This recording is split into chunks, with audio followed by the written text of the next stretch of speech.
All right, let's talk about Luka Doncic MVP chances.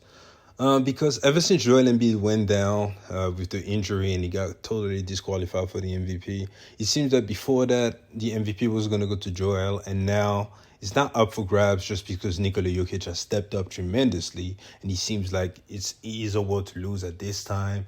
But the race has definitely been closer, and a lot of players have elevated their game since All-Star break. If you look at, again, what Nikola Jokic is doing is absolutely crazy right now. He's looking like the best player on earth, just like he did last year. Luka Doncic is historic, especially since All-Star break. He just put up 6 triple-doubles in a row, 30-plus point triple-doubles. And yesterday he put up another one, which took his streak to 7. However, he didn't have a 30-pointer game, but he still had 27, 14, and 12. The Mavs are doing okay. Shea is Mr. Consistent. It seems like every game he has the same 30 points, 6 rebounds, and 6 assists. So he's flawless. Giannis is getting a little bit of hype and a little bit of rhythm with the Bucks. You know, like the MVP race, everyone is putting up numbers. You see the night that AD just had, he's not in the MVP race, but it just goes to show you that ever since All-Star break, people have flipped on the switch. But if you look at Luka, if you look at the numbers that the man is putting up, like you would think that he would be at least a top 3 MVP candidate. And a lot of people are wondering why is he not in those conversations. Everyone seems to have him up there, but the MVP, the official MVP ranking ladder, which is usually pretty accurate on what will happen when it comes to the actual awards, never put Luka in the top 3. And a lot of people are starting to wonder why is that? Like, is the NBA actually having or holding a grudge for whatever reason against Luka Doncic? So let's talk about it. Should Luka get more love when it comes to MVP? So if you look just at the numbers, he definitely should, right? Because Luka Doncic is, with Joel Embiid being out, leading the league in scoring at 34.6 points.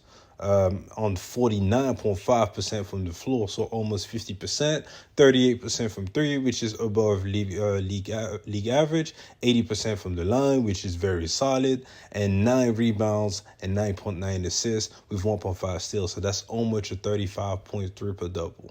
So he should definitely get the love when it comes to the stats. And even the eye test, like it looks like the man, I mean, it always felt like that, but it really looks like the man that just figured out the game, slowing things down, and everything is easy. He'll start by, setting you up with the between the legs dribbles and everything. He'll wait for the help to kind of get off the paint, and then he's either going right or whatever. He's trying to take you to the rim. He'll do the slow down, the slow down 1-2 steps, layup or whatever. He'll get you in the air. That's a foul. Or he has the step back 3, especially from the elbow, and that's cash money every time. He has also got some shooters around him, so he'll pass the ball, make some great passes, and yeah, that's a 3, and he's leading one of the best offenses again of all time. So he's putting up the numbers, but then you would wonder why the Mavs only the 8th seed. I know he's missed a little bit of time. Kyrie has missed some time, but still, if you compare the Mavs to a team like the Thunder, even if you want to argue that the Thunder have a better roster overall, the talent discrepancy is not that big. Yet the Thunder are doing great. They're the number 1 seed. And the Mavs are struggling to be 8th seed. They're like 8th seed, but they only have 1.5 game over the Lakers right now at the 9th seed. So they could be the 9th seed if they went through a rough stretch or whatever. So should Luka Doncic actually be top 3? When you look at the fact that Nikola Jokic has put up and led the Denver Nuggets to the 2nd seed, only a half game back of the Thunder, and he's putting up tremendous numbers, just as impressive as Luka, right? So he is the clear-cut MVP frontrunner right now. So that's one spot. Then you have Shea again, Mr. Consistent, 30-point every night, 6 rebounds, 6 assists, leading the league in steals, way better defensively than Luka also, with lesser or similar talent level than the Mavs, number 1 seed in the West. Pretty much all season long, right behind the Wolves, and now the Wolves are just like cats, So he's gonna finish number 1 seed. I would expect so. So you have Shea. So that's number 2. Then you have Giannis, who's number 3, and Giannis will always put his 30 and 10 with like 4 to 5 assists. greater efficiency, and better defense. And the record is way better than the Mavs. Is second in the East. Some people may look at the Bucks and be like, "Yeah, y'all are still kind of underachieving." Compared to the expectations that we had with the acquisition of Dame. I kind of feel that way about the Bucks because they still don't look like a title contender right now, if you ask me. But if you look at the facts, they're still 42-23, which is pretty great. And Giannis is putting up the numbers, so he's earned his spot as top three. So I don't think that Luka should be top three, being an A seed, yet alone win the MVP being an A seed. Like, that's pretty much unseen. And with all these people putting up those kind of numbers, unless he can get to maybe the top 4 to 5 spot in the West, which seems like it's not going to happen, he shouldn't crack the top 3. I think that's pretty accurate. You can't be mad at the NBA on this one. Like, I see this narrative that every time Luka put up an historic night, he kind of drops back in the MVP ladder, and that's not true. The MVP, although the criteria kind of changes every time, winning is rewarded. For the most part, it is. You'll have a few outliers, but I've never seen an ACD get some MVP consideration, some serious one. I've never seen that. Sometimes it's be conversation word on the street or whatever, but the real conversation, I don't see that. Now let's talk about the future for Luka and his actual legacy.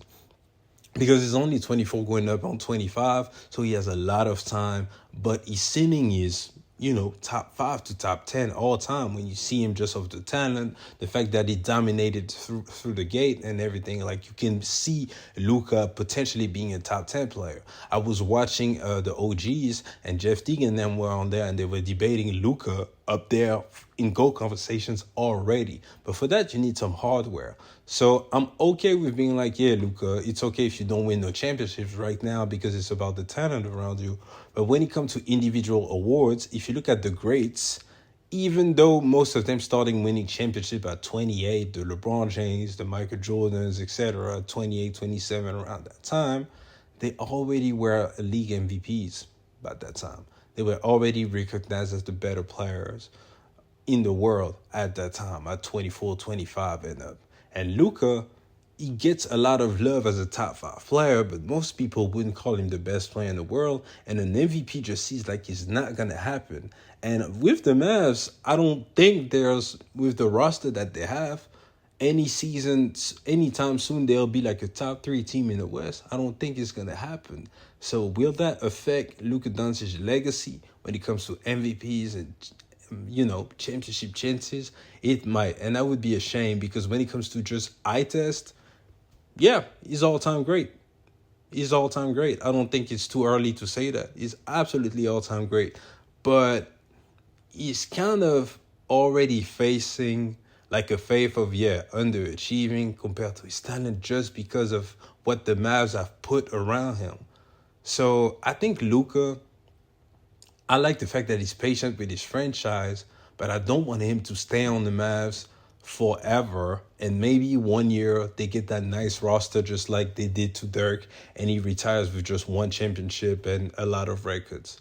I would like for him to compete for real all-time greatness, and for that you need 3 to 4 championships and etc. And I just don't think it happens on the Mavs. So anyways, we can close the video right here. Y'all let me know what y'all think.